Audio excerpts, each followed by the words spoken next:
अस्सलाम वालेकुम dear students. उम्मीद है आप खैरियत से होंगे और बराबर पढ़ाई में मशगूल होंगे। ये शायद हमारी ही बदकिस्मती थी कि पिछले लगभग 2-4 महीनों से हम स्कूलों से बहुत दूर हैं और पढ़ाई का सिलसिला बिल्कुल लगभग मफलूज ही हो चुका है।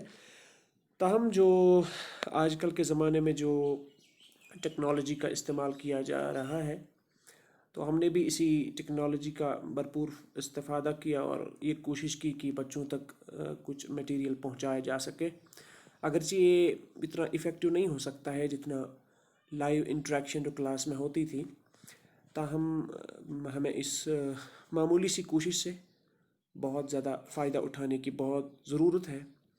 तो बच्चों को चाहिए कि वो पूरी तनदही से अपने काम में मशगूल रहें और जो भी सबक उस्ताद किराम पढ़ाते हैं किसी भी चैनल के ज़रिए से, चाहे ऑनलाइन क्लासेस हों या यूट्यूब क्लासेस हों, तो इस पर ध्यान देने की ज़रूरत है और सेल्फ़ रिस्पॉन्सिबिलिटी का मुज़ाहिरा करना चाहिए ताकि ज़्यादा से ज़्यादा हम इन चीज़ों से फ़ायदा उठा सकें।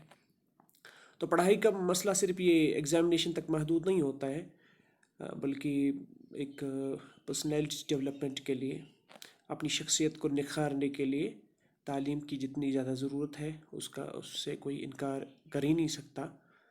तो इसलिए अपनी शख्सियत को संवारने के लिए, अपने आप को ज़्यादा इम्प्रूव बनाने के लिए, डेवलप करने के लिए, अपना तज़किया करने के लिए ज़्यादा से ज़्यादा तालीम से अपने आप को जुड़े रखें और असातिज़ा किराम से जो भी वक्तन फ़वक्तन असाइनमेंट्स दिए जाते हैं या जो भी काम करने को कहे जाते हैं तो वो बर वक्त करने की कोशिश की जाए ताकि आप ज़्यादा से ज़्यादा फ़ायदा उठा सकें।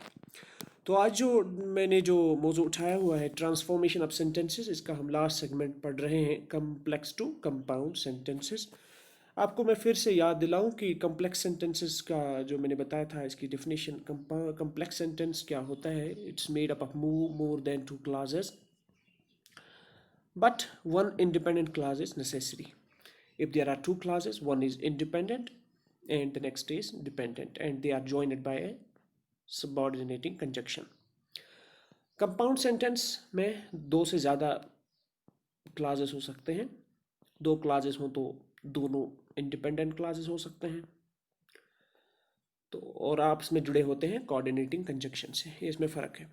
तो आज जब हमें कम्प्लेक्स से कंपाउंड में ट्रांसफ़र करना है, कन्वर्ट करना है, तो हमें ये पता है कि कम्प्लेक्स सेंटेंस में ऑलरेडी दो क्लाजेस होते हैं और हमें जब इसको कन्वर्ट करना है हमें भी दो ही क्लाजेस लिखने हैं।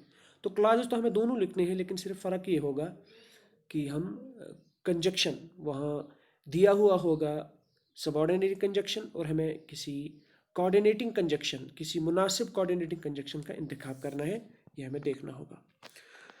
तो दी हुई एक्सरसाइज है और की हुई ये सॉल्व्ड एक्सरसाइज है, इससे आप इस्तेफादा कर सकते हैं। I am glad that he has recovered from illness. I am glad class है, he has recovered from illness दूसरा क्लास है, दैट से जुड़ा हुआ है, इट्स अ कम्प्लेक्स सेंटेंस। तो इसको हम इस तरह भी लिख सकते हैं, दोनों क्लास बराबर रख सकते हैं, ही has recovered from illness and I am glad of it and coordinating conjunction, इससे ही कंपाउंड होगा, वरना दोनों क्लासेस बिल्कुल बराबर हैं। तो थोड़ा सा फ़र्क है बस। We can prove that the earth is round, that complex sentence है, the earth is round and we can prove it, and compound sentence है, तो कोई ज़्यादा मुश्किल नहीं है। I have found the book that I had lost, complex sentence, that का इस्तेमाल हुआ है। I had lost a book but I have found it, but compound sentence है। We sow so that we may reap, so that complex sentence है। We desire to reap therefore we sow, desire additional word हुआ है। तो सिर्फ ये चीज़ ख्याल रखनी है जब हम कोई भी कन्वर्जन करेंगे, सेंटेंस के माने नहीं बदलने चाहिए और हम चाहें तो किसी लफ्ज़ का हम इजाफा भी कर सकते हैं लेकिन मीनिंग बराबर रहे। और ख़ास तौर पर ये ख्याल रखना है कि सबऑर्डिनेटिंग कंजक्शन या कोऑर्डिनेटिंग कंजक्शन हमें कौन सी चीज़ चाहिए। कोई गैर ज़रूरी कंजक्शन आप नहीं लगाएंगे, उससे गलत होने का अंदेशा है।